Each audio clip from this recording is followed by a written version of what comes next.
Well, I don't feel like total crap anymore, so that's good. Um, the next book is called Peace is the Mission, and I also picked this book up because it's about black people, and then instantly regretted it based off of the format. So, it's by T. Taranika, and it's from 2017, and Amazon has fantasy as its genre, though I would wager it's probably also a little bit adventure-y. Goodreads and Google don't list the genre, so this dude, his name is no, not dude. Kingdoms. The kingdom is the Volino. They are power hungry and dominating and kill without remorse, so that's fun.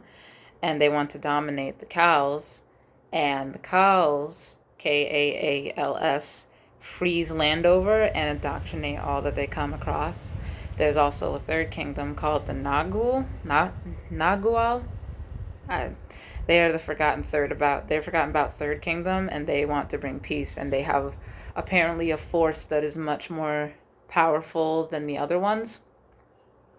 So I immediately realized the problem in the fact that the main characters don't have names for the beginning part of this book, which I take issue with, and it was hard to differentiate them besides just like Fire Prince and Ice Princess, but they're in love, but like they don't, somehow they end up running away together and coming into contact with the Naguals, but they don't give them names yet. I don't think they get names till the end of the book. I couldn't finish reading it because of the format. Also, I don't know how Amazon accepts books for Kindle, but their scan of it was pretty bad, so sometimes the formatting will be a little bit off and the paragraphs will be a little bit weird.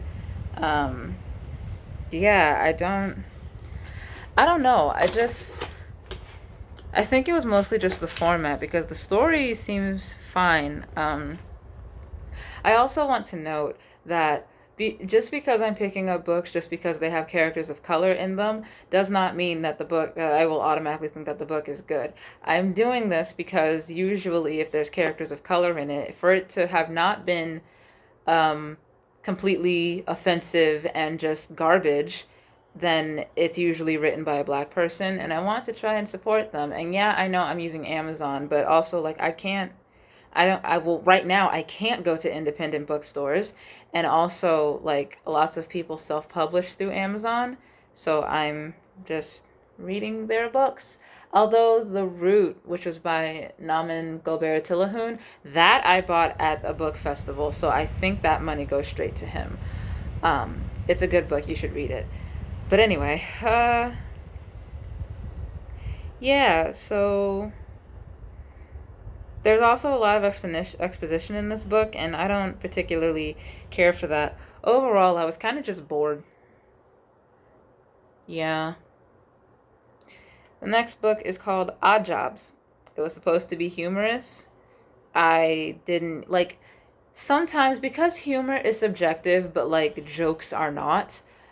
I couldn't even see where the jokes were in this book. Like, like what I mean to say by that is that like what makes you laugh is subjective. If you laugh at someone like walking into a glass door, that might make you laugh, but that's not a joke. If somebody like does the this is from Game Grumps, but I just love it. When Aaron was talking about how his friend noticed the pattern of a joke, even though what he said was nonsense, that was still a joke because of the way it was like set up. And what's the difference between a noodle and a boodle? Skaboodle, and it's a joke because that's there's setup and payoff. Um, the book has sorry, uh, the book has like it's about the end of the world, and that's cool. Someone tries to break into a library vault for some reason because there's stuff down there that they want to know what it is, and then like a zombie comes out, except it's not really a zombie because it like eats not a zombie, like a mummy, so it's not really a mummy, it's more like a zombie because it eats people and it like escapes and does something. I have no idea. The person that we're following, his name is Rod. He goes to like see who's trying to break into it, and there's a protester named Izzy who's trying to break in because there's not books underneath the library. Um, so there's a girl named Morag who's an investigator and she's coming to like investigate because apparently there are lots of virgins who have been killed apparently by the zombie. It's called a Venislarin, and mostly this is just. I'm sorry, I'm really tired today. This description is mostly just describing the plot, but you will note that I'm not like smiling or necessarily happy about describing this to you. That's because I just didn't find it funny. Like, I couldn't figure out where the jokes were even supposed to be, or what they were supposed to be, or like what situations were meant to be funny. I guess it's kind of funny that the world is ending and all of these people are just so calm about it, acting like it's everyday business. There's one part where they need someone who's a virgin to like lure the monster because the monster only eats virgins. So uh this guy named Kevin who's in the hospital, in exchange for his virginity, because he might die, in exchange for him like being the bait for this virgin eating monster, because he doesn't discriminate between boys and girls. In exchange for being the bait for this virgin eating monster, he wants to have some people like have their lives made more difficult, I suppose. Um yeah. Also, Rod, I believe, is written like to his accent, where like um I'm trying to think of a particular accent that would have that, because like the only thing I can think of right now is like posh British, but that's not one of them.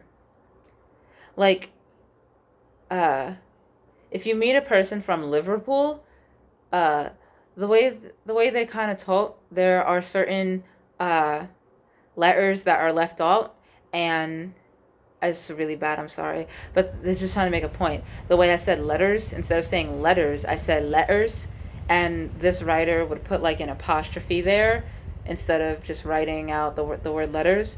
I don't like it when characters are written to accent. The only time that I don't mind that is if a character has a lisp, because then it's not hard to figure out what they're saying. But sometimes with this book, it would slow down my ability to read because I have to like remember to fill in all of the words, and I have dyslexia, so I don't always do that the fastest. Um, Also, the book feels like it's trying too hard. It feels like it's trying to have a well, that just happened attitude, but instead of doing that well, it just does it shittily. And yeah, I don't know. Um, Also, there's no audience character in this book. Like, yes, the book is trying to be like kind of silly and like whatever, but there's no audience character. Like, I just read Good Omens, and that book may seem like there's no audience character, but in my opinion, the audience character is Crowley, because we don't want the world to end and Crowley doesn't really want this whole responsibility. In my opinion, he is the audience character, although that book might have more than one. I do not remember. But yeah, in my opinion, there's no audience character in this book. I think it's supposed to be Rod, but there are also no character intros, and I don't know what anybody looks like. I don't know who anybody is. Mm.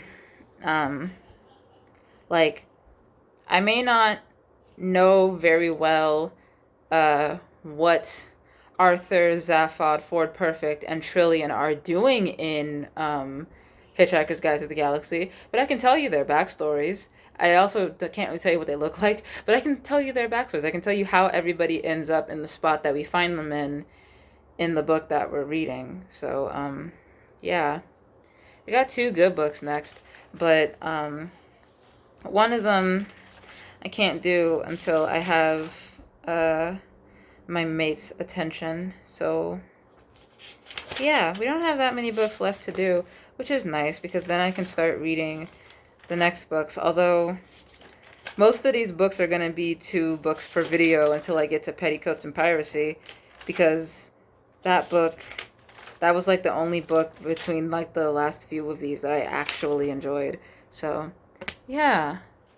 Yeah, I think you should subscribe or whatever.